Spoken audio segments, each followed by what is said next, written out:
Bueno, estamos listos para comenzar el programa viernes 22 de mayo en Ojo al Charqui. Hoy tenemos dos grandes invitados. Primero vamos a estar comenzando con el concejal de Quellón, Pedro Barría, que ya está conectado con nosotros. ¿Cómo está, concejal? Hola, Christopher, bien acá, esperando conversar con ustedes.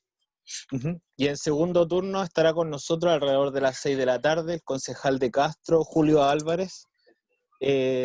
Estaremos comentando prácticamente las mismas cosas, estaremos preguntando las visiones respecto al gobierno central y cómo éstas afectan, digamos, a los municipios y también el trabajo de los municipios con respecto a toda la contingencia del COVID-19.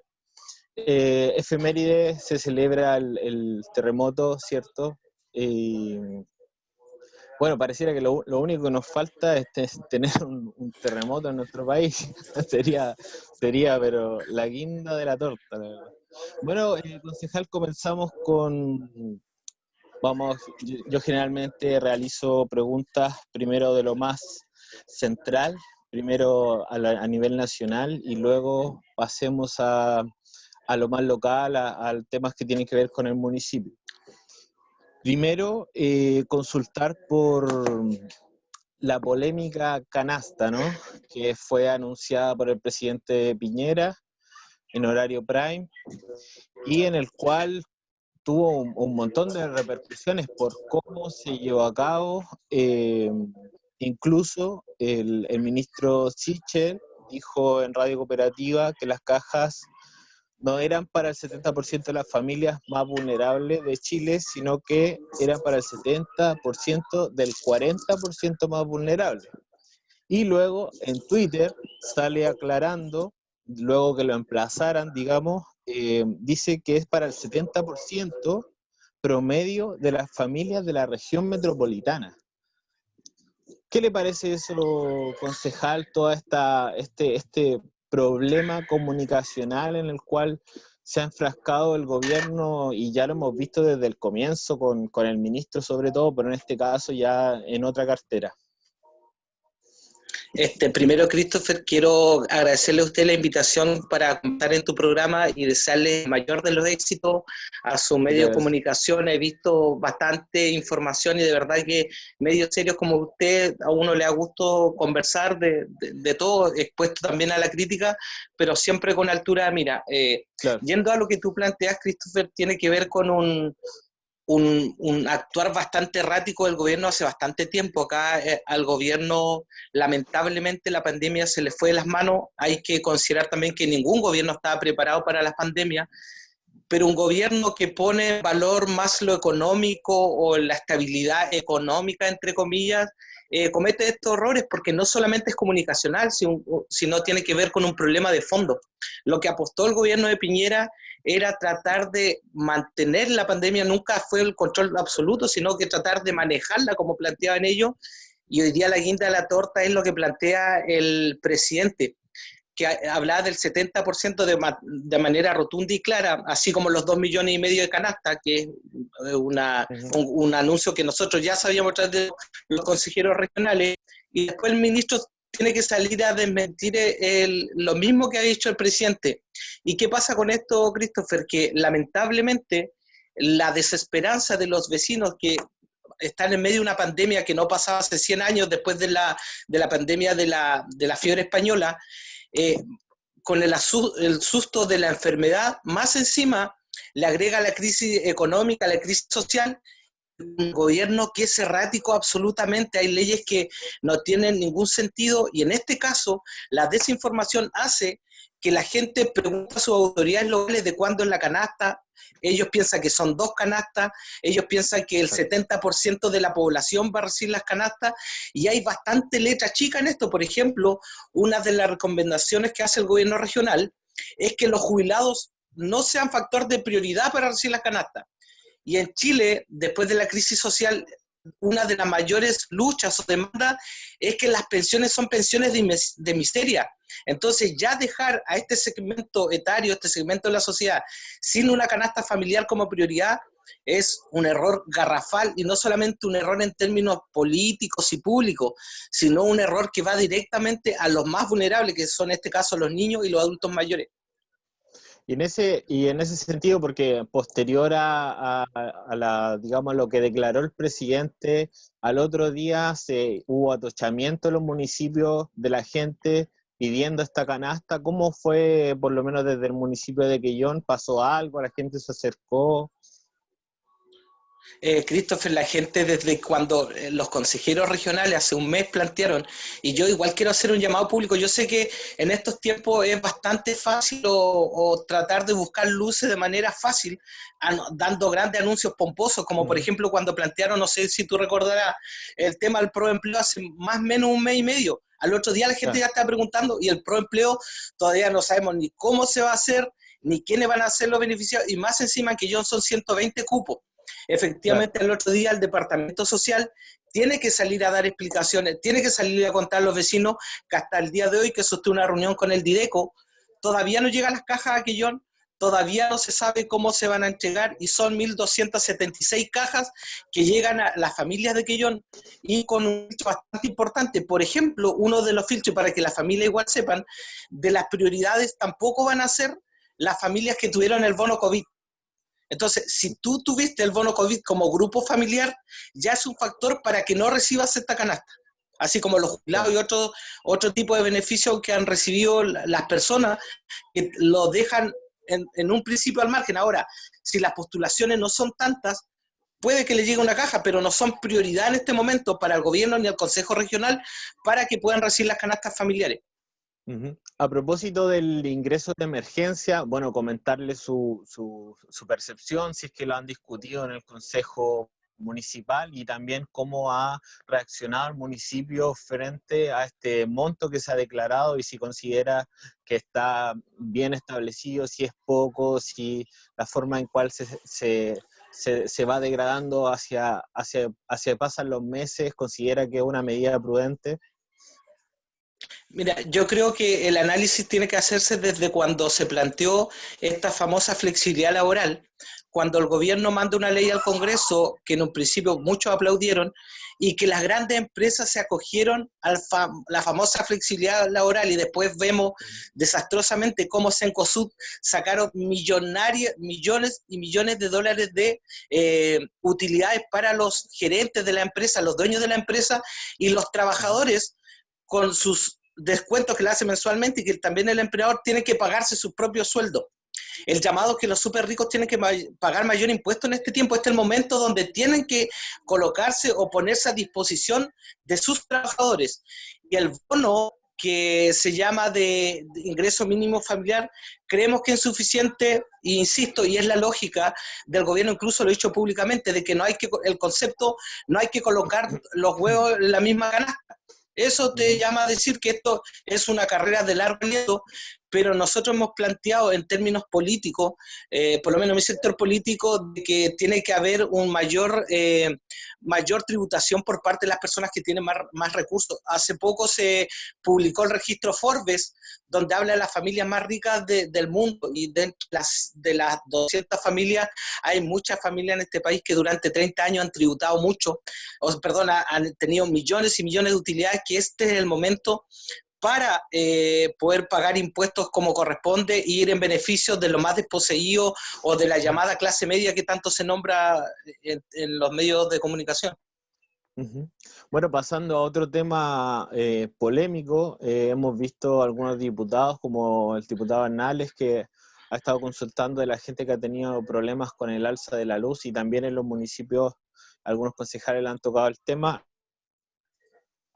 Quisiera saber si nos pudiera contar cuáles son los datos que manejan ustedes, la gente se ha acercado, y también ¿no le parece que de alguna manera una de las cuestiones fundamentales que tenía que tener quizás los gobiernos regionales, o quizás a quien le corresponda, mantener ojo, digamos, donde está la cuenta de la luz, que es una de las fundamentales, donde estamos entrando en invierno quizás en el norte, acá el frío ya se siente desde hace rato, y preguntarle su percepción al respecto. Y nuevamente insistí que te parece como repetitivo.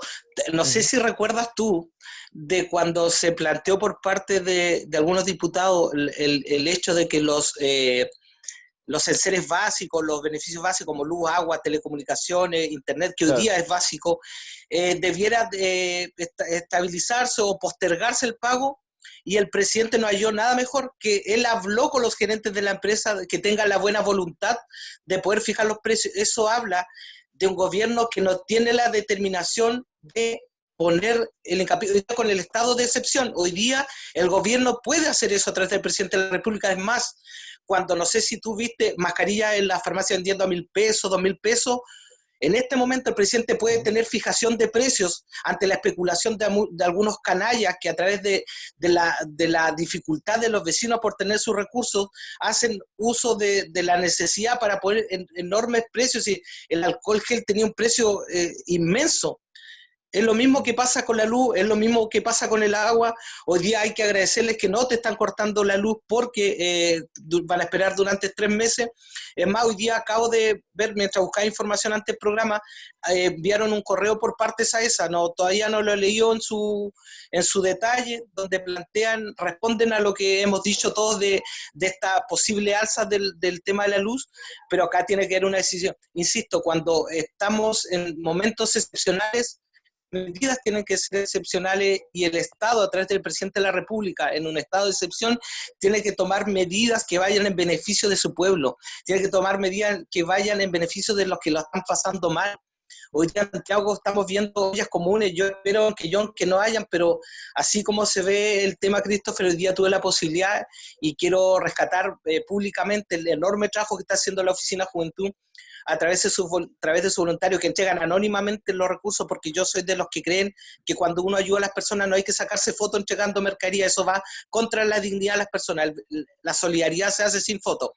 Le entregaban a las personas y ellos comentaban de que están súper angustiados, Christopher. Si tú ves hoy día en las calles de Quellón, tú antes no lo veías, esta realidad, andan vendiendo bombones, andan vendiendo cositas para el auto.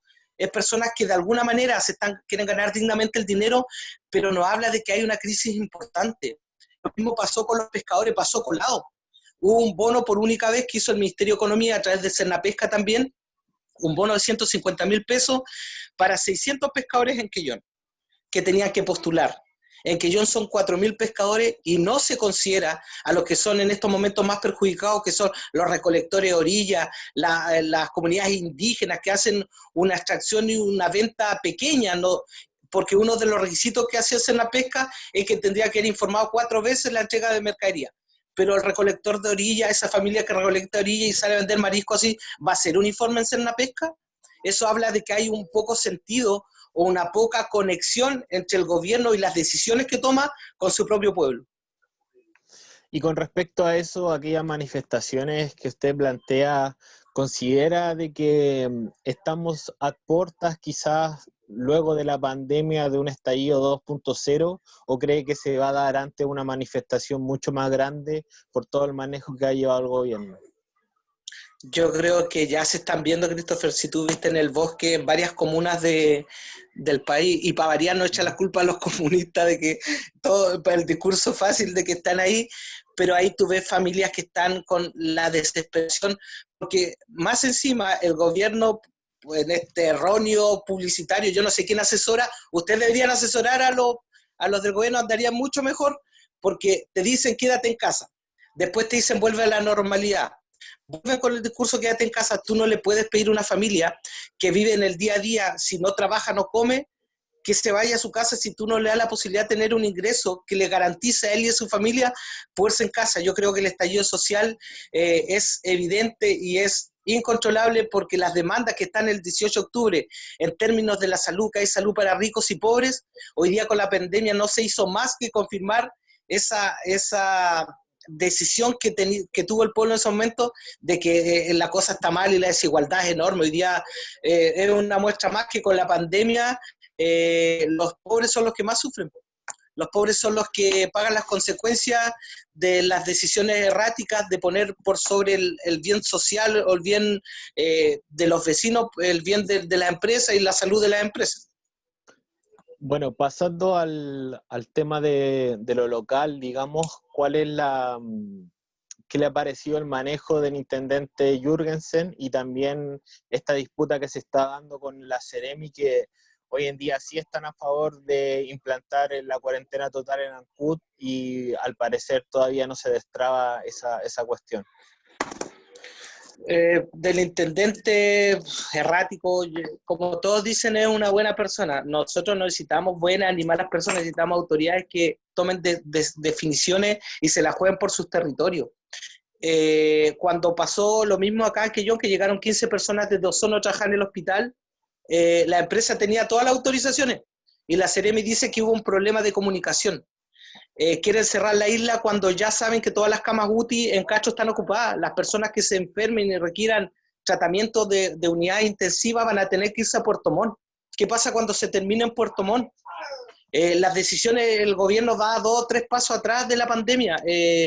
Yo espero, Christopher, que en Quellón se demore lo más posible en llegar este virus, y agradezco y valoro enormemente el trabajo que ha hecho la barrera sanitaria Molulco, que es la única en la provincia que funciona a través de una decisión del alcalde Cristian Ojea, a todo el equipo de salud, porque de alguna manera ellos han sostenido esto. ¿Te imaginas tú que alguien de la industria del salmón tenga el COVID-19 y vaya a trabajar a la industria y en casilleros que son pequeños? Sería terrible. Entonces, el llamado es a la comunidad, ya que no tenemos un gobierno que nos dé garantías de poder cuidarnos, tenemos que nosotros cuidarnos de alguna manera, porque si no, el escenario se ve complejo. Espero que se demore lo más posible en llegar, porque, insisto, el intendente ni la Ceremi han dado el ancho, pero no solamente ellos, sino porque es una decisión. El presidente no ha dado el ancho en este escenario que estamos viendo desde el 18 de octubre, para qué hablar, y ahora con la pandemia mucho menos. Bueno, concejal, usted pertenece al Partido Comunista. Usted mencionó en algún momento que cualquier tipo de reclamo o iniciativa que tiene el Partido Comunista o gente que es, digamos, de alguna manera digamos, se alinea con lo que tiene postura, digamos, el Partido Comunista o incluso el Frente Amplio, que muchos quizás no tienen que ver, pero hoy en día la gente está en un clima de polarización bien importante y sobre todo en redes sociales se da esta cuestión de la intolerancia y generalmente los argumentos no son, digamos, lo que más fluye en redes sociales. Y por ejemplo, ahora tenemos un comentario va a pasar de Luis Rosas, que nos comentaba de que Fidel Castro también tenía una millonaria suma y que había salido en la revista Forbes. Obviamente Fidel Castro no vive en Chile, así que no sé Es qué que a tiene lo mejor, al es que respecto. yo no... Sí, no está bien. Primero, el tema de que evidentemente cualquiera que reclame las posturas, y ni siquiera siendo de izquierda, si tú ves hoy día el tema de los alcaldes de cualquier partido político, que incluso los alcaldes del mismo gobierno han sido categóricos, Codina, innumerables alcaldes se dan cuenta de que el gobierno no da el ancho. Entonces, esto no tiene que ver solamente con que seas comunista o sea de izquierda. Nosotros históricamente hemos sido perseguidos, y como dice un compañero, para eliminar los comunistas, primero va a vaciar un océano con un tarro que eliminarlo. Así que vamos a existir siempre, aunque a algunos no les guste.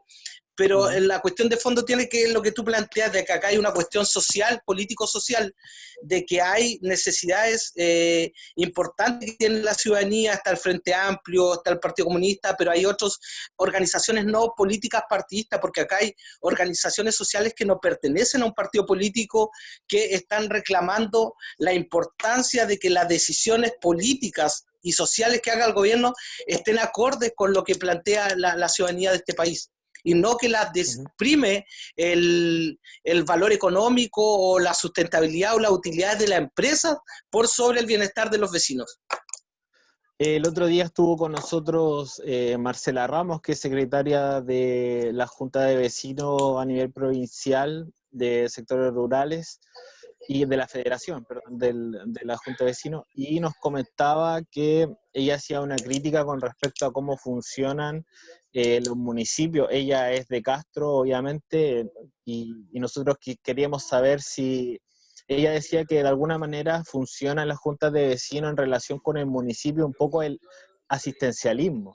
Ahora queremos preguntarle, concejal, si usted está de acuerdo con eso, o si ustedes tienen formas, digamos, de control, cuáles son esas formas de control que tiene la ciudadanía para saber qué es lo que hace el municipio con las plata. Hace poco fue la cuenta pública también, pero además de la cuenta pública existen otras herramientas donde la gente pueda decir, mire, esto le llegó a esto le llegó a esto otro. Mira, Christopher, lo que plantea, y es una crítica que no solamente para los municipios, el asistencialismo está instalado y es una práctica antiquísima de por qué crees que los poderes económicos, los que más dinero tienen para la campaña, son los que más diputados tiene la UDI. Si fuera por representación tendría 5 diputados. Lamentablemente se ha mal acostumbrado a los vecinos de abusar de las necesidades que tienen, llevando planchas. Acuérdate tú, antes que esté la ley electoral, que le llevan vino, le llevan incluso hace poco, si tú viste, incluso en esta crisis, la miseria de llevar mercadería con la cara de un diputado. Eso es terrible, eso es jugar con la dignidad de la gente. Y los mecanismos son muchos, Christopher. Hoy día tú tienes, por ley de transparencia, tú puedes pedir lo que tú quieras. Incluso es legal, estás obligado a entregar la información. Por transparencia también tienen que estar publicados los sueldos de los concejales, del alcalde, de los funcionarios. Y ahora, si tú tienes crítica con respecto a cualquiera de esas instancias, tienes Contraloría, tienes distintas instancias donde reclamar si corresponde o no lo que se te está informando, o si falta entrega de información, también lo puedes reclamar a través de ley de transparencia. Yo he pedido mucha información a través de ley de transparencia, funciona y es un buen mecanismo para tratar de tener información con respecto al actuar de las municipalidades, al actuar de los gobiernos regionales y de cualquier institución pública que tenga que dar cuenta de los recursos que son de todos. Concejal, usted, el cero en número de contagios en Quillón, ¿qué sensación le deja? ¿De alguna manera cree que la barrera sanitaria está funcionando bien o cree que hay algo más? ¿Cree que pueda existir algún caso que no haya sido detectado? Porque la verdad que es bastante raro que todavía sigamos en cero, entendiendo que la comuna tiene mucho contacto también con Castro, hay gente que va, viene, por diversos motivos, digamos. ¿Qué le parece a usted? Y además de eso, si es que ha estado en la calle y ha visto a la gente, por lo menos, no sé, yo salgo una vez cada 2 semanas, salgo bastante poco, y gracias a mi trabajo puedo hacerlo en mi casa, pero se ve también mucha juventud que anda sin mascarilla, gente que todavía no le toma el peso a la situación, teniéndola tan cerca como está en Ancud. Mira, lo primero es decir que el que no tengamos ningún caso, a mí lo que me asusta es la sensación de como que a nosotros nos va a pasar nada en Quillón, de como que hay mucha gente, como dices tú, que tiene la posibilidad o tenemos la posibilidad de quedarnos en nuestra casa, que no se queda. Hay otra gente que tiene que ir a trabajar y si no tiene un gobierno que lo pueda ayudar, tiene que salir a trabajar. Pero esa falsa seguridad da miedo. Ahora, de que no hay ningún caso, efectivamente hasta el día de hoy no hay ninguno de los informes serios que entregan. Yo confío en los funcionarios de salud, en lo que se está haciendo, pero no te dan ninguna certeza. Ahora bien, a través de redes sociales tú encuentras de todo, de inmunólogos, de ingenieros matemáticos, hace un montón de cargos. Yo me quedo con lo que plantean las autoridades sanitarias de la comuna de Quillón a nivel provincial en términos de eso, de lo que está hasta este momento. Ahora los demás opinólogos y que digan que hay algún caso tendrán otros números, pero lo que yo sé es que hasta el día de hoy no hay ninguno, pero el llamado es a tranquilizarnos, a estar seguros, porque esto puede estar. Y otro tema igual, Christopher, de que como que hay competencia en redes sociales. ¿Quién dice que llegó el primer caso de Quillón? Es bastante novedoso, es un fenómeno que igual hay que estudiar, pero hasta el día de hoy no hay ningún contagio en Quillón. A las 9 se supone que dan los registros de todo el día, pero el que no llegue, tiene que ver con el trabajo que se hace en Molulco, que obviamente si el Ministerio de Salud no puede garantizarnos el que no llegue el coronavirus acá, mucho menos la red de atención primaria que está haciendo el trabajo allá arriba, pero lo importante es cuidarnos y al llegar un caso tomar más medidas personales y familiares para que no se expanda este virus como lo que lamentablemente le está pasando a la comunidad. Ujú. Y en ese caso, ¿usted considera que estamos preparados para poder apalear, digamos, estas cuestiones? Porque al parecer, como mencionaba, de la gente que tiene que salir al día a día, la gente que trabaja constantemente en las calles, se va a ver totalmente afectada por estas cuestiones y ya por el caso de Ancud sabemos que cuarentena total tiene que pasar algo totalmente catastrófico para que se aplique. ¿Usted considera que la comuna puede resistir bien, digamos, si llegase algún contagio? Mira, Christopher, hay que ser bastante responsable y serio en esta pregunta y la agradezco también. Un solo dato, hoy día las camas de Castro creo que queda una o dos de la UTI. Eso quiere decir que la provincia no está preparada para casos que sean sintomáticos y que requieran hospitalización. Hay algunos casos asintomáticos o hay algunos casos que no necesitan de ventilación mecánica, que son la mayor cantidad, pero en el caso de requerir unidad de tratamientos intensivos, de requerir ventilación mecánica, Castro no está preparado, mucho menos que Illón. Por eso es tan importante hoy día que el cuidado sea extremo, que las indicaciones nos podamos cuidar nosotros en nuestra familia, porque el país con un gobierno que contrató el espacio riesgo, que hasta el día de hoy no sabemos si es para que hagan cócteles o qué, que no está funcionando, mucho menos va a estar preparada una comuna que solo cuenta con atención primaria y un hospital. Lo que sí yo quiero destacar, y lo he dicho en todas partes, Christopher, a veces me molesta cuando se cuestiona el actuar o el trabajo y la voluntad y el sacrificio que tienen los funcionarios de la salud. Los funcionarios de la salud son los únicos que están obligados a arriesgar la vida de ellos y la de su familia en estos momentos para poder cuidar las nuestras. Pueden cometer errores, puede pasar algún caso que ellos no detecten por la cantidad de gente, pero que hay voluntad, que hay compromiso y deseo de hacer bien las cosas, eso es incuestionable, innegable y lo agradezco. Pero el cuidado principal está en nosotros también. Consulta a propósito que comentaba el tema del hospedaje. Acá en Quillón, ¿se sabe cuál es el lugar donde llegaría la gente que está contagiada con COVID-19? ¿O eso todavía el municipio no tiene contacto con, digamos, con la Seremi o se está analizando? ¿En qué situación está eso? Mira, en un principio, porque o sea, el municipio pasa a ser un colaborador del Servicio de Salud del Ministerio, el responsable administrativo y técnico del hospital a través del Ministerio de Educación. Lo que en principio se había facilitado era el internado mixto, el que está en Galvarino Rivero, pero no se están dando las condiciones. Ahora se está tratando de ver algún otro lugar donde puedan estar los pacientes que no requieran hospitalización o unidad de tratamiento intensivo. Pero en principio se había pensado en ese internado. Consulta también, la municipalidad, ¿cómo está fiscalizando la botillería, no sé, los centros locales comerciales en el sentido de los implementos de seguridad que tienen que tener? Porque casi prácticamente todo el comercio está abierto con sus propias medidas, pero ¿qué hace ahí el municipio o no tiene las atribuciones para hacerlo y eso se deja solamente al Seremi Salud, al Servicio de O Salud, sea, perdón? el Seremi Salud y la autoridad sanitaria, que es el ente fiscalizador de las normas sanitarias de la comuna, que en Quillón existe, está ubicado en el muelle. Ellos son los responsables sanitarios de la comuna. Lo que puede prestar el municipio a través de la atención primaria y sus fiscalizadores es tratar de colaborar, pero lo que sí es obligación del municipio es que el municipio decretó la no venta de alcohol después de las 19 horas. Eso Claro. es atribución del municipio y eso lo tiene que fiscalizar el municipio y también Carabineros.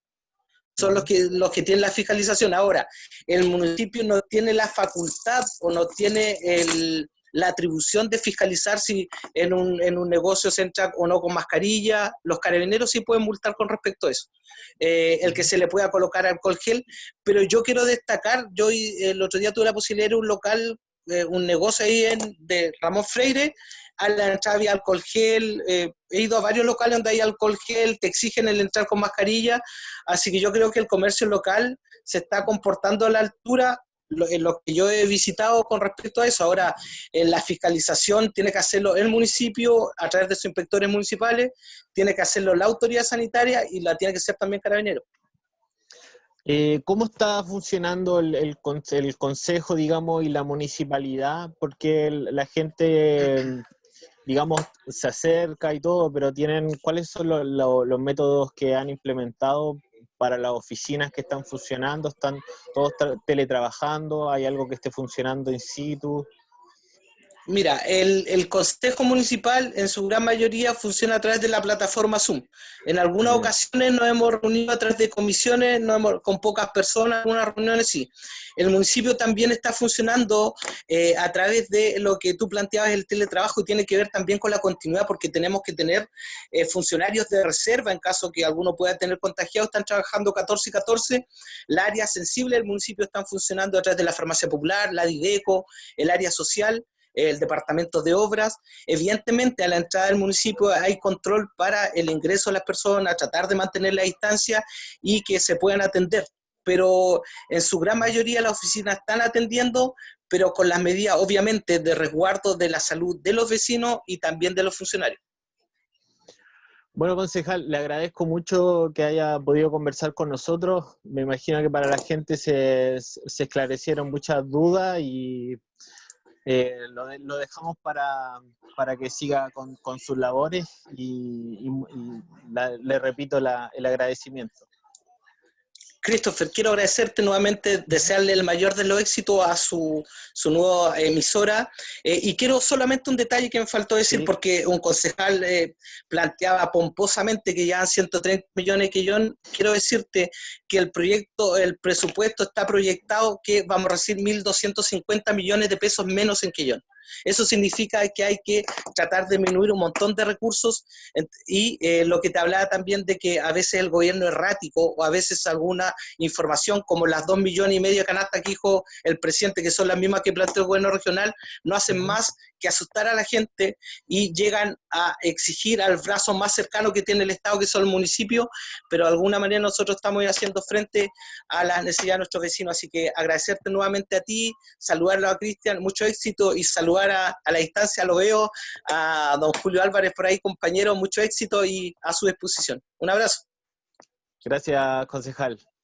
Y bueno, como comentaba el concejal de Quellón, estamos en contacto ya con el concejal de Castro. Vamos a conversar en el mismo orden, digamos. Primero, comentarles, preguntar sobre las percepciones que tiene al respecto del gobierno central, digamos, todo lo que está pasando a nivel nacional, y posteriormente, y obviamente que están enlazados, pero también consultarle por cómo está viviendo Castro hoy en día, la situación local, y entendiendo también todas las repercusiones que tiene, digamos, provocadas por el centralismo principalmente, y también por la disputa entre los alcaldes y el gobierno regional. Bueno, gusto saludarte en primer lugar a ti y a todos los oyentes allá de la radio Quellón en esa preciosa comuna de Quellón. Y efectivamente, fíjate, yo coincido con lo que tú planteas en el sentido de que aquí ha habido una serie de errores cometidos por el gobierno central y que han significado de alguna manera llevarnos a la situación en que nos encontramos hoy día. Si tú te acuerdas, hace no más de 2 o 3 semanas, el gobierno lo que hizo fue decir que teníamos que volver a una nueva normalidad, a todo el tema del retorno seguro, es decir, envió un mensaje en que la comunidad, todos los vecinos, toda la gente de Chile, y desde luego de Chiloé, se confiaron. Entonces dijeron, como esto no pasó nada acá, entonces vuelvo a salir, salgo a las calles, no tengo ningún inconveniente. Entonces fue un mensaje dañino para la población. Y producto de eso se produjo todo lo que está ocurriendo hoy día, que estamos nosotros en los límites de la atención pública y privada para los hospitales, y eso se suma a esta serie de otros errores del gobierno, en que producto de la urgencia que ellos tienen para tratar de comunicar cosas y aparentar de que lo están haciendo bien, y hacen cuestiones como esta, de los canastos familiares que tú estás diciendo. Primero, se dijo eso en una gran ceremonia, encabezada por el presidente, pero sin haberlo coordinado con los más interesados en esto, que son precisamente los municipios. ¿Por qué los más interesados? Porque somos los que mayor contacto tenemos con la gente día a día. Ujú. Segundo, porque nunca se dijo que estos canastos eran los mismos que ya los gobiernos regionales habían aprobado. Es decir, no es un presupuesto extra. Y en tercer Mm. lugar, una cosa muy evidente en realidad, de que uno dice, mire, en realidad si el gobierno tenía recursos para canastillos familiares, 2.500.000 canastillos en realidad, bueno, ¿por qué esto no se hizo de otra manera? Es decir, ¿por qué, por ejemplo, como decía muy bien Fidel Espinosa, y yo estuve de acuerdo con eso, lo vimos en un consejo regional que tuvimos el día domingo, que por qué efectivamente esto no se incluía en la última reforma del nuevo ingreso para la gente más desposeída de Chile, que tanta discusión que hubo para entregar finalmente un monto que es muy inferior al promedio que han entregado otros países latinoamericanos, y para que hablar de los países europeos que han entregado este mismo tipo de ingresos en tiempo Claro. de urgencia. Por lo tanto, creo Mm. yo que se juntaron todos estos errores y se sumaron además a lo que ya nosotros estábamos haciendo. Por ejemplo, nosotros, aquí en Castro, tú me preguntabas qué estábamos haciendo. Nosotros ya en los canastos familiares, nosotros habíamos modificado nuestro presupuesto municipal en un monto equivalente a 40 millones de pesos, 30 millones aportados por los concejales, digamos, por los recursos que teníamos nosotros como concejales, más 10 millones que dio el alcalde, juntamos 40 millones precisamente solo para comprar canastos familiares. Y hasta la semana pasada, nosotros convocamos a nuestro departamento social, porque yo lo presidí el consejo la semana pasada, y nos contaban de que ya estábamos en 800 canastos familiares que estábamos repartiendo, a lo que Ujú. había que sumar algunos otros que nos han dado alguna gente de la empresa privada. Por ejemplo, la empresa Salmo Food ha donado 100 canastos familiares mensuales, 100 en abril, 100 en mayo, 100 en junio, etcétera. Y por lo tanto, hemos tratado de hacer dentro de lo poco que puede hacer el municipio desde el punto de vista de sus recursos, ya repartir una cantidad importante de canastos familiares, pero cuando tú enredas esto y dices, mire, vamos a repartir canastos, o que van a llegar del gobierno regional a fines de junio, o que van a llegar a través del gobierno, la gente quiere soluciones inmediatas, y eso es el problema que finalmente termina rebotando. Ujú. Bueno, es bastante profundo el tema en ese sentido, porque se había planteado de alguna manera que lo que era mejor para la economía, digamos, para poder inyectar liquidez y que de alguna manera la gente tuviera la plata para poder comprar en el comercio local, quizás, porque al final estas canastas que nosotros estamos conversando, se decía que el gobierno central la iba a comprar afuera generalmente todos los productos y que esas se iban a repartir y que también genera un problema logístico importante, además de también el tema de no entregarle, digamos, a alguien que lo está haciendo bien, digamos, como son los alcaldes, que conocen su gente, conocen su territorio y que ellos también pueden manejar de mejor manera la situación. ¿Cómo se ve afectado en ese sentido el municipio, en el sentido de la centralización que afecta al país?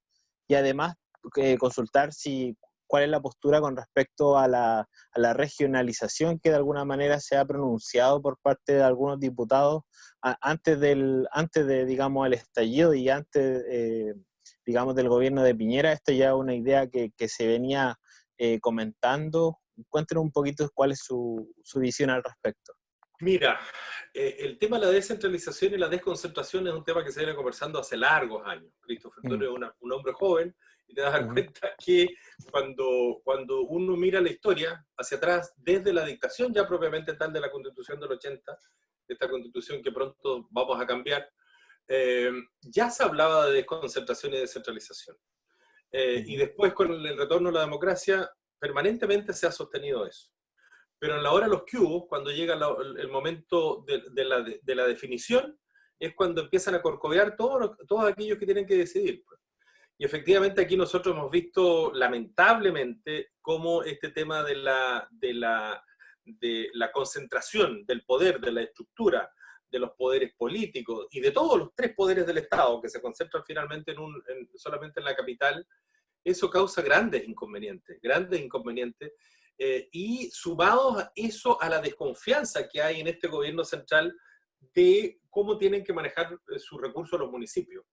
Yo entiendo que efectivamente en muchos municipios ha habido corrupción, ha habido corruptela, ¿no es cierto? Y que muchos recursos han sido mal manejados. Aquí hemos visto, por ejemplo, las últimas semanas el tema de las luces LED, donde efectivamente los municipios se han visto corrompidos, pero esa corrupción es aplicable a cada una de las instancias, digamos, del poder.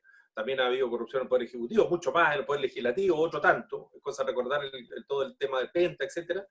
Y por lo tanto, esa desconfianza que se observa en los municipios, sumado a la centralización, es lo que ocasiona precisamente estas situaciones. Tú desde el gobierno central no puedes hacer política comunal, ¿ah? Y aquí todas estas son decisiones que se toman en un nivel nacional, pero que tienen que llegar al gobierno central. Y la única manera es apoyándose precisamente en los municipios. Yo creo que acá ha habido una desconfianza permanente en la actividad que hacen los municipios y los alcaldes, ¿ah? Desde luego nosotros como los concejales tenemos una labor bastante más reducida desde el punto de vista constitucional y legal, porque la ley y la Constitución siempre han concebido la función del concejal a bien como una función de fiscalización de los actos del alcalde, es decir, de control.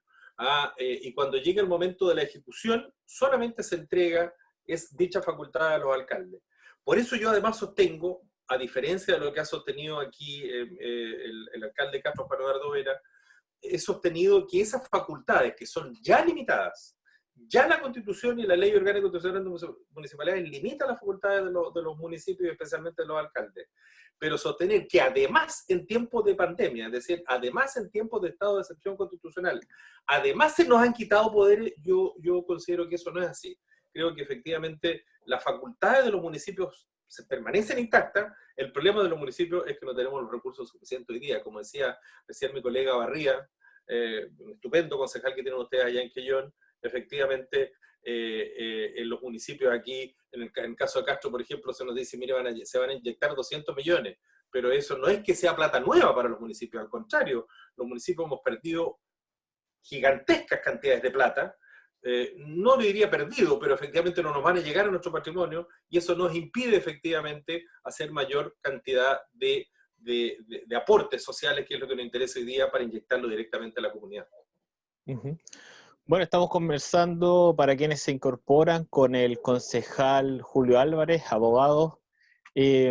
Comentarle que Cristian Gallardo, que es el dueño de la radio, me comentaba que había dicho que esta era la radio Quellón, entonces aclaramos que esta es la Surge Radio, es la radio de Quellón, de Cristian, es un nuevo proyecto que tiene Cristian Gallardo. Mira, qué bien, sí. Cristian, felicitaciones, pues me alegro muchísimo, pues. A Cristian yo y lo conocía en la radio anterior, pues. Sí, eso mismo dijo. Donde no era el dueño. Claro. Está bien eso, ¿ah? Está bien eso, ¿ah? Muy bien, ¿ah? Sí, y este programa es Ojo al Charqui, para la gente que nos escucha, un programa 100% dedicado a la política. Bueno, para pasar antes de pasar al otro tema, preguntarle, ¿cómo ha visto el rol de la oposición en el Parlamento, ya que usted pertenece a ese sector? Sobre todo también porque hemos visto incluso hasta un veto presidencial en algunos momentos, y consultarle cómo ha visto, digamos, el bloque en general. En general lo he visto tibio. Encuentro que efectivamente se han vuelto a repetir aquellos errores que hemos cometido desde hace bastante tiempo. Desde luego, primero, la falta de unidad que hay como oposición. Esa falta de unidad nos ha costado bastante caro. Segundo, una falta de liderazgo. Esa falta de liderazgo también ha significado que hoy día los liderazgos vengan más bien de la derecha, y que son liderazgos armados para determinados candidatos a través de los propios canales de televisión que pertenecen al mismo mundo, y que por lo tanto a ellos les interesa promover a su propia figura. Entonces así uno de repente ve que surgen figuras como la de Lavín, alcalde de Las Condes, o el otro señor que es el alcalde de la comuna de La Florida en Santiago, ambos de la UDI. Entonces, curioso, uno dice, chupaya, ¿y cómo surgen solamente candidatos de la UDI? ¿No hay otros candidatos de Renovación Nacional, por ejemplo, o de la Democracia Cristiana, el Partido Socialista? No, porque no se los privilegian los medios de comunicación nacionales, y se privilegia precisamente a esta gente. Y eso yo creo que la comunidad un poco lo ha visto como que la oposición más bien, esa falta de unidad y esa falta de liderazgo nos ha impedido tener precisamente una voz importante a la hora de conversar de igual a igual con el gobierno. Y además tenemos un gobierno que lo único que le interesa es lucirse. Quiere hacer. Yo creo que este tema de la pandemia, el tema del lucimiento, fue lo que ocasionó precisamente acelerar el retorno, la idea del retorno seguro y la idea de la nueva normalidad. ¿Ah? Cuando originalmente dijeron, mire, vamos a volver a la nueva normalidad, era cuando Europa estaba volviendo a la nueva normalidad. La diferencia fue que en Europa, aquí el tema partió en marzo, y en Europa el tema partió en enero. Por lo tanto, nos llevan dos meses de anticipación. Entonces, por supuesto, ellos estaban hablando de la nueva normalidad, pero cuando ya había pasado lo peor de la pandemia. En cambio, que nosotros estábamos recién comenzándola, y para copiar eso y para que desde afuera dijeran, mire, esto fue un éxito del gobierno de Piñera, se intentó acelerar y eso fue lo que produjo finalmente esto. Creo yo, finalmente, Christopher, en ese sentido, que a la oposición le ha faltado unidad y le ha faltado liderazgo. Sí, y consultarle también porque Benito Baranda el otro día estaba comentando que en el año 82 hubo una crisis, ¿cierto? Y el Estado se endeudó para salvar a la banca en esos años, y él hacía la crítica de por qué hoy en día no se hacía lo mismo, pero con la gente, digamos, que es la que va a sufrir todas las consecuencias de la pandemia. Y en ese sentido, ¿usted cree que la oposición va a poder hacer algo al respecto con este endeudamiento que quizás se está hablando con el Fondo Monetario Internacional? ¿Cree que irá destinado a la gente realmente, o podrán hacer algo viendo todo lo que ha hecho Piñera hasta el momento? Muy difícil, muy difícil. Yo creo que hay que recordar acá, es bueno que la gente ahora se acuerde, sobre todo en comunas como la de Quellón, donde normalmente se vota mayoritariamente por la derecha, por lo menos para elecciones presidenciales. Yo recuerdo siempre a Quellón cuando fue la votación del sí y el no. Siempre recuerdo. Porque nosotros en Chiloé decíamos, ¿cómo alguien va a votar por Pinochet? Decíamos sí o el no, en realidad. Y se habían contado todos los votos de todos lados, y faltaba solamente Quellón. ¿Ah? Entonces decíamos, estamos al otro lado, porque íbamos ganando por el promedio en Chile, íbamos ganando y faltaba solamente Quellón, y nosotros entendíamos que en Quellón nos habría ido bien porque teníamos buenos liderazgos, un buen comando, etc. Y llegan los resultados de Quellón, 4.440, me lo recuerdo como si fuera ayer, 4.440 votos por Pinochet, por el sí, y 2.200 votos por el no. Es decir, el doble de votos sacó Pinochet en Quellón, para que tú sepas cómo es Quellón. Entonces yo creo que efectivamente había una historia, y mucha gente tiene que haber votado por Piñera, y hoy día seguramente se han dado cuenta de lo problemático que es el gobierno de la derecha. Ellos hablaban de Chilezuela. Yo no sé si hoy día tenemos el ejemplo que hemos dado. Tuvimos todo primero a partir del 18 de octubre, la revolución social que ocurrió a partir del 18 de octubre, y el manejo, digamos, elitista que se ha hecho de esta pandemia. ¿Por qué yo digo que es problemático todo lo que tú me planteas? Por una razón muy simple, porque a este gobierno lo que le interesa es privilegiar a los empresarios, a los grandes empresarios. Entonces, cuando Benito Baranda dice, mire, en realidad, ¿por qué no vamos a salvar a la gente? El gobierno, cuando se habla de salvar a la gente, habla de esto, de los canastos familiares, de los ingresos familiares, ¿no es cierto?, de la ley de protección al empleo, de estas cositas así. Pero cuando hablan de grandes recursos económicos, endeudarlos internacionalmente, ellos están pensando cómo salvar a la gran empresa, cómo salvar a LATAM, cómo salvar a todas estas empresas que han tenido inconvenientes hoy día. Oye, un ejemplo te lo pongo al tiro. Ya se ha sabido que las primeras canastos familiares que se empezaron a comprar fueron comprados a una empresa de Álvaro Sayé. Entonces la gente dirá, ¿quién diablo Álvaro Sayé? Es uno de los grandes, entre los 10 más grandes empresarios de Chiloé, dueño de La Tercera, del diario La Tercera en Georgia, y de supermercados. Entonces y eso que habían dicho, que esos canastos se iban a comprar en pequeñas y medianas empresas, pues. Entonces acá efectivamente lo que le interesa a ellos es eso, y por eso que han privilegiado la apertura de los malls, por ejemplo, la apertura de los establecimientos comerciales, cuando uno ve que en Europa, que van 60 o 90 días antes que nosotros, que ya han pasado lo peor, recién hoy día van en la escalada, que ellos lo han llamado, van en el paso número 1, y en el paso número 1 no incluye la apertura de grandes establecimientos comerciales. Entonces, y nosotros que estamos en pleno centro de la epidemia, donde todavía no llegamos al pic, que estamos subiendo día a día, hoy día 4.000 nuevamente, 60.000 infectados en Chile, que en un país con solamente 18 millones de habitantes. Lo mismo pasa en Chile, estamos rondando ya los 100 casos, y aún así dicen que hay que abrir los malls, volver a la normalidad, volver a trabajar, yo encuentro que efectivamente ahí se nota que se trata de un gobierno que no le interesa a la gente, le interesan los grandes empresarios, cuidar estos intereses, y finalmente esto termina como puede eventualmente terminar. Y yo creo que ahí la oposición tiene que cumplir un rol. Y si no lo cumple, lo cumplirán otras entidades, por ejemplo, Benito Aranda, o por ejemplo el padre Felipe Berríos, que lo escuché hace una semana decir cosas similares. Yo creo que algo uno tiene que hacer de tal manera de poder impedir que, o tener que lamentar muchas muertes que nadie quiere que ocurran. Bueno, a propósito del estallido social que menciona, a propósito de la pandemia a nivel mundial, los críticos de política, ya sea filósofos, cientistas políticos, están discutiendo sobre este nuevo mundo que va a quedar, digamos, posterior a la pandemia, donde está en discusión el individualismo, está en discusión el sistema neoliberal. Y quería consultar por si que usted considera que Chile realmente despertó, o si aquel diagnóstico que se hace a nivel mundial de que se está girando hacia autoritarismos a nivel mundial podría ser efectiva en este país, o considera que puede surgir alguna alternativa, entendiendo que nosotros antes de la pandemia estábamos en pleno estallido social. Mira, primero yo no lo llamo estallido, Christopher, porque en realidad estallido me huele a mí como una cosa que ocurrió un día, estalló, pum, y ahí quedó. Yo creo que fue una verdadera revolución, ¿ah? Que quedó inconclusa precisamente por el tema de la pandemia.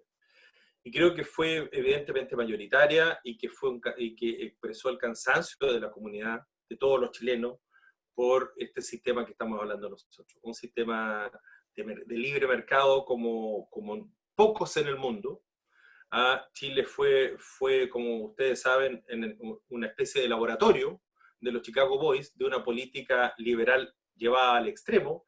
Milton Friedman, con su principio de la free to choose, es decir, la libertad para elegir, se convirtió en el centro de cómo armar una sociedad desde una dictadura. Se podía hacer solamente a través de una dictadura, y precisamente se mantuvo después en democracia por las tantas dificultades que hubo para poder terminarlo. En consecuencia, ese modelo neoliberal que hemos tenido en Chile se vio que no resultó, tenía grandes cifras macroeconómicas, pero que no llegaban efectivamente al pueblo completo. Hay ejemplos que uno puede hablar horas de los ejemplos de la AFP, del tema de las ISAPRES, del tema de las bajas remuneraciones de los trabajadores, de todas las discriminaciones que existen en la sociedad chilena, de cómo es un puñado de familias que son las que manejan finalmente toda la sociedad chilena. Todo el mundo sabe, eso viene desde el siglo pasado, ya desde La Fronda Aristocrática, un libro muy famoso que es del siglo antepasado, de La Fronda Aristocrática de Blaise Gana, donde él habla efectivamente de que Chile está manejado por un número determinado de personas, de familias, y eso se repite hoy día igual. Por lo tanto, creo yo que eso es algo inconcluso, que está pendiente, que hay que resolverlo. El mecanismo más expedito que está vigente hoy día para tratar de resolverlo es a través de la Asamblea Constituyente o una Convención Constituyente. Yo creo que eso es una reforma constitucional que tiene que ejecutarse. La derecha no lo quiere, pero efectivamente vamos indefectiblemente a eso, y yo creo que ahí tenemos una gran oportunidad para rearmar un nuevo concepto de una nueva sociedad chilena.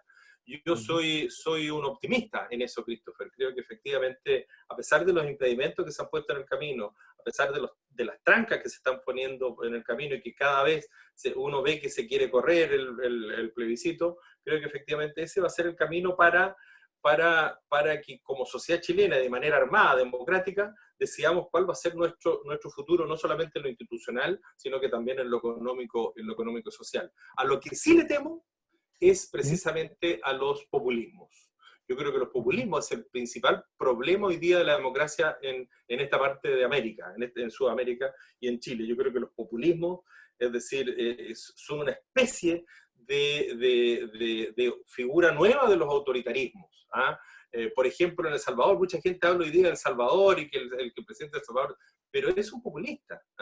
Y nosotros también hemos visto acá que la mayor parte de las candidaturas a la derecha también hoy día son populistas, y para qué hablar de todos los alcaldes populistas que hemos visto en Chile y en Chiloé. Bueno, Bueno, y a propósito de eso, pasando al tema local, ¿cómo han visto esta disputa que se está dando entre los que quieren cuarentena total, que muchos de ellos incluso desde el Servicio de Salud se han pronunciado, con el intendente Jürgensen, y cómo lo han trabajado ustedes desde el municipio?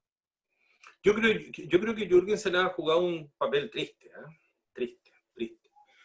Primero, no tiene facultades para resolver un montón de cosas, y segundo, no ha tenido la voluntad o la voz para representar lo que le dice la gente. En todo ha llegado tarde el gobierno. Acuérdate tú que para establecer la barrera sanitaria en Chiloé, hubo gente que tuvieron que tomarse el canal de Chacao para que pudiera implementarse la barrera sanitaria. Y es una barrera sanitaria, es una barrera llena de hoyos, por como decía alguien. Hoy día están pasando de 6 a 8 barcazas permanentemente, y yendo y viniendo. Es decir, creo que eso es una barrera que, a pesar de toda la pelea que se hizo y lo que costó implementarla, no ha sido ni mucho menos suficiente. Por lo tanto, yo creo que no ha representado la voz de lo que ha querido la gente. Lo de Ancud ha esperado hasta hoy día. Oye, tenemos 100 infectados, más de 80 en Ancud, y efectivamente ahora van a poner también un cordón sanitario. El cordón sanitario, Christopher, yo te lo quiero señalar, es la nada. Es la nada. ¿Por qué? Porque hay varios sistemas, entonces la gente se empieza a confundir. El cordón sanitario, ¿en qué consiste? Consiste en que te toman la temperatura, y tú tienes que pedir hay una especie de, tú subes una página, se llama COVID-19, y tú tienes que subir digamos, te baja a tu celular o a cualquier otro, tú lo puedes llevar impreso, de que efectivamente no has tenido contacto con personas cercanas, no has tenido un contacto estrecho, etcétera, etcétera, y eso es. Es decir, el cordón sanitario no impide en ningún caso el acceso a Ancud, por ejemplo. ¿Te das cuenta? Hay otro nivel que es la barrera sanitaria, que es otra cosa, y finalmente está lo que todo ha pedido, que es la cuarentena. Yo creo que la cuarentena es la solución para Ancud, pero sin embargo dificulto que con este intendente y con la autoridad sanitaria que tenemos, digamos, la Ceremi, lo dificulto que efectivamente se llegue a implementar en algún momento. Bueno, Castro es el corazón de la provincia, digamos, de la isla, y digamos por donde pasa la gente de Quellón, y también la gente de Ancud recurre a Castro porque es donde está mayormente el comercio también. ¿Cómo se han visto, digamos, afectados en el sentido de que ya estamos cerca de los 100 contagiados, y también consultar por aquella persona en Dalcahue que falleció sin haber estado diagnosticada, que posteriormente se descubrió que la gente que estuvo cerca, o familiares, si no recuerdo, también están, digamos, contagiados en ese sentido? ¿Despertó alguna alerta en el municipio de Castro todo lo que está sucediendo porque por estar, digamos, en el centro de la isla? Así es. Nosotros desde el minuto 1 entendimos que efectivamente acá teníamos eventuales focos de contagio. Uh-huh. Y tomamos algunas medidas, algunas reales y otras de artificio, claramente en realidad. Las medidas reales que yo creo que resultaron y muy bien fue la dictación de una ordenanza de uso obligatorio de mascarillas. La propuse yo en el seno del Consejo, y efectivamente todos los concejales y el alcalde estuvieron de acuerdo. Demoramos 3 días en hacer esa ordenanza, y si tú vas a Castro hoy día, el otro día me lo decía el gobernador Fernando Borges, me decía, mira, la diferencia entre Castro y todas las demás comunas es que tú vas a Castro y el 95% de la gente está usando mascarilla. Y de hace harto tiempo, hace por lo menos 30 días. Yo recuerdo que mucha gente me discutió eso, tuvimos mucha gente que nos decía cosas, que no estábamos pensando en que tenían que gastar en una mascarilla, etc. Pero finalmente yo creo que el tiempo nos dio la razón, y el uso de mascarillas ha impedido una mayor propagación del virus de todas maneras. Tú ves donde vayas hoy día en Castro, ves que la gente de alguna u otra manera se la ha ingeniado para tener esta solución. Otras medidas, digo yo, de artificio, porque efectivamente aquí tenemos un alcalde que efectivamente le gusta hacer cosas de artificio, muchas veces que no son reales, pero que era una buena idea, pero que finalmente no se implementó. Por ejemplo, que era la idea de tener un cordón sanitario a la entrada de Castro desde el sur y desde el norte. Cuando yo lo vi dije, es una buena idea porque va de alguna manera a restringir el acceso a la ciudad, cuando aún no ha llegado, digamos, brutalmente esta infección a Castro ni a Chiloé. Pero eso lo vimos que fue un día, partió a las 7 de la mañana con hartos medios de comunicación, etcétera, pero ya a las 10 de la mañana ya no había nada y nunca más pasó nada. Es decir, les gusta mucho a algunos gobiernos comunales, el de Castro en particular, en hacer parafernalia de estas cosas, y yo encuentro que hay que tomar medidas que son un poco más serias.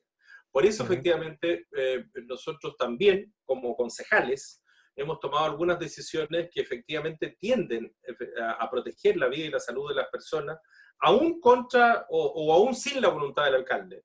Por ejemplo, nosotros siempre nos pareció peligroso que se abriera el mall.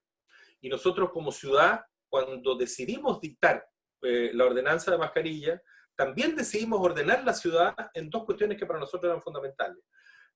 Dictamos 25 medidas sanitarias, pero las centrales fueron, una, la organización del horario del comercio, de todo tipo de comercio, sin distinciones. Partimos fijándolas como hora máxima de funcionamiento hasta las 5 de la tarde, y ahí mismo decidimos dictar un decreto municipal que fue dictado, firmado, y que fue aprobado por unanimidad del Consejo, que consistió en cerrar el mall. Porque el mall efectivamente es un foco de contagio de todo Chile, como tú muy bien dices, Christopher. La gente de Quellón viene al mall, la gente de Ancú viene al mall, toda la gente viene al mall. Entonces, y es un foco de contagio brutal, inmenso. Bueno, y lo decidimos cerrar al mismo tiempo que se estaba decidiendo el cierre en otras comunas. La primera decisión la tomó la comuna de Providencia, después Las Condes, y al tercer o cuarto día nosotros en Castro y otras 3 o 4 comunas en Chile. Pasaron 2 días y se llegó a un acuerdo con el Ministerio de Economía y los grandes propietarios de estos malls, donde ellos dijeron, mira, nosotros voluntariamente vamos a cerrar. Ese voluntariamente siempre también es entre comillas, porque es voluntariamente, pero ya había comenzado el proceso de cierre por cada decisión comunal en cada una de estas comunas. Por lo tanto, se sabía que si no cerraban voluntariamente, iba a ser forzadamente. Claro. Justo le iba a consultar sobre eso, pero ya que lo comentó, preguntarle también por el comercio local en Castro, porque estuvimos conversando con el diputado Bernales, ya que él participa en la Comisión de Economía en el Congreso, y le consultamos sobre las pymes, ¿cierto? Quisiera saber cuál ha sido el balance que ha tenido el comercio en Castro, entendiendo que el flujo de la gente ha bajado. Usted, bueno, ¿cómo ve digamos, las medidas que han tomado, o si es que se han tomado las medidas necesarias desde el gobierno central para poder apalear? ¿Han sufrido algunas, por decirlo, cierres de locales y han tenido ese contacto desde el municipio con la gente? Sí, hemos tenido contacto permanentemente nosotros porque efectivamente nosotros, como te decía, tomamos una primera decisión que fue cortar el horario del comercio. Nunca dijimos que no nos interesaba que hubiera comercio, pero sí restringir su horario. Y así se hizo originalmente. Dijimos, mire, van a funcionar todos los locales, grandes o chicos, hasta las 5 de la tarde. Después de eso, mucha gente se nos acercó, nos llamaba por teléfono, nos venían a ver, etcétera, etcétera, para modificar el horario, porque efectivamente comprendimos que el horario de funcionamiento de los locales comerciales, especialmente los más pequeños, los que más nos interesan a nosotros, los que funcionan en las poblaciones, etcétera, tenían que coincidir con el horario en que los trabajadores salían de las empresas pesqueras o salmoneras. ¿Ah? Entonces, a las 5 de la tarde, si ellos cerraran a las 5, no alcanzaba con el horario, y por lo tanto nos pidieron una ampliación hasta las 8 de la tarde. Finalmente, el Consejo resolvió ampliarlo hasta las 7 de la tarde, y en consecuencia eso ha significado que el comercio en Castro no ha cerrado. Es decir, han seguido funcionando, no han tenido como no ha habido cuarentena, y la gente ha seguido comprando en los establecimientos comerciales, y por lo tanto creo yo que desde ese punto de vista, por lo menos, se ha mantenido la continuidad de lo económico para los pequeños comerciantes, en realidad. Estoy hablando de los comerciantes más establecidos. Desde luego, los comerciantes ambulantes quedaron prohibidos por este decreto, no han podido ellos trabajar. Los exoneramos sí de los pagos que tenían que hacernos al municipio, pero eso es prácticamente muy poco. Y por lo tanto creo yo que desde ese punto de vista, por lo menos el funcionamiento de los pequeños locales comerciales, de las librerías, qué sé yo, de los emporios, etcétera, todos han podido trabajar normalmente. Los que desde luego no lo han podido hacer, por decretos, por órdenes nacionales, han sido los restaurantes, etcétera, ese tipo de locales, donde efectivamente hemos visto que se han producido despidos y un montón de otras cosas. O sea, ¿hemos visto impacto de esto en Chiloé? Sí, señor, hemos visto impacto y que en Castro se han notado muy claramente.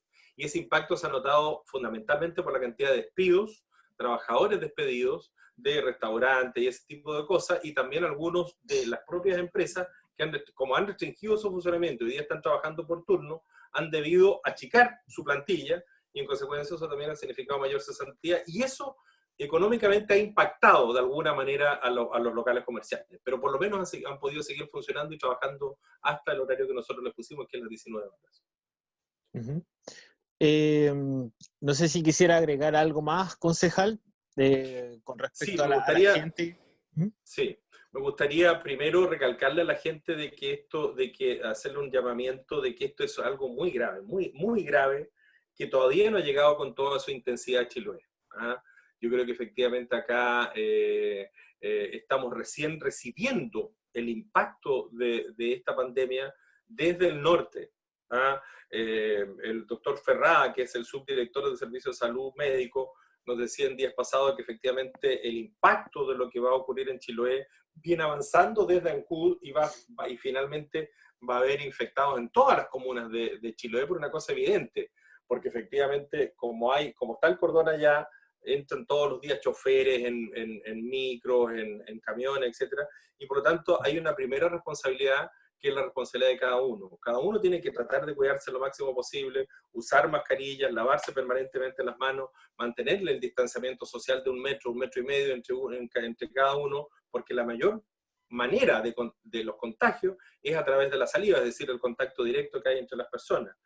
Y seguidamente, a nuestros amigos de Quellón y a los de Chiloé en general, recalcarles que lo más importante, creo yo, es que aquellos lugares que puedan ser foco de contagio, como el Mall de Castro, por ejemplo, por eso nosotros hemos interpuesto ese recurso de protección como concejales, y gracias a Dios la Corte de Apelaciones le dio admisibilidad, lo que significa que es el primer recurso de protección interpuesto en estado de excepción constitucional, que se le ha dado la tramitación legal, se ordenó oficiar al Hospital de Castro precisamente para que haya un pronunciamiento de fondo. El informe del Hospital de Castro llegó hoy día a la Corte de Apelaciones y ese informe, que yo lo voy a dar a conocer en las redes sociales hoy día en la noche, ese informe dice que hoy,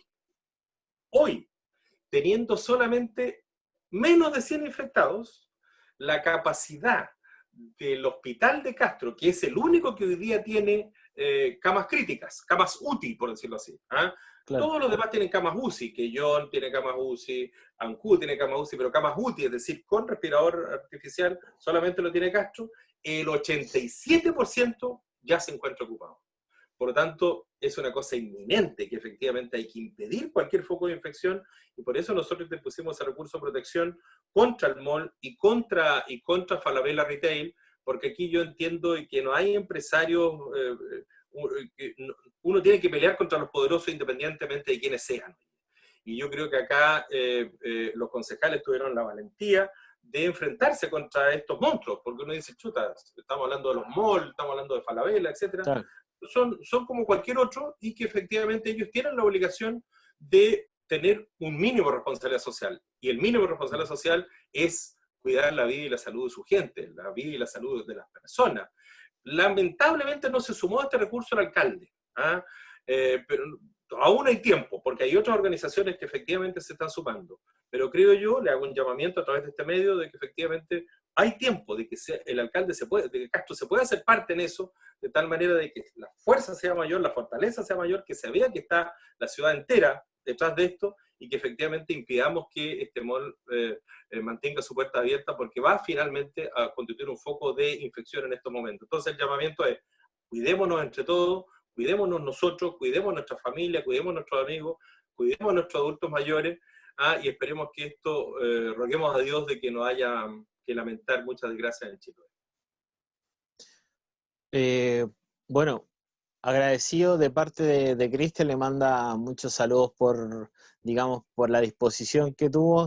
Tuvimos ahí un problema de horario, ¿cierto? Pero igual pudo estar con nosotros bastante tiempo, entendiendo que hoy en día estamos cada vez se acortan más los días y tienen que estar muy atentos, sobre todo a la gente que está trabajando en política.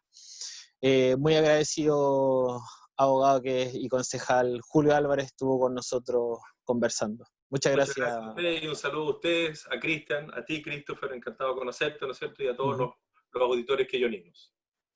Muchas gracias. Nos vemos. Chao, chao. Y bueno, de esta manera vamos cerrando el programa de hoy.